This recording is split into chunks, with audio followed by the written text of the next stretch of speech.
Stéphanie est directrice adjointe dans un magasin. Elle est mariée, âgée de 36 ans et détient un diplôme d'études secondaires. Elle était gestionnaire intermédiaire dans un centre d'appel pendant plus de 12 ans. Puis un jour, son poste a été éliminé. L'entreprise lui a offert un poste qu'elle occupait auparavant, moyennant une réduction de salaire. Elle a décidé d'accepter une indemnité de départ et de se chercher un emploi ailleurs.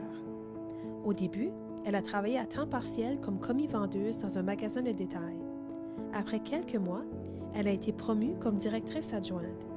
Elle travaille maintenant 40 heures, 5 jours par semaine et doit obligatoirement travailler soit le samedi ou le dimanche.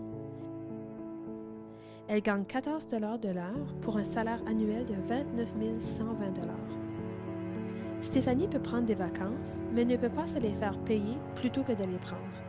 Ses pauses ne sont pas payées et elle n'a droit qu'à une pause d'1 heure chaque période de travail de 8 heures. Elle n'a pas droit à une pause pour un quart de moins de 5 heures.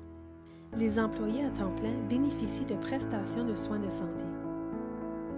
La formation pour les employés doit s'effectuer pendant les heures de travail, mais il y a trop de travail, donc pas de formation et aucune chance de progresser dans l'entreprise.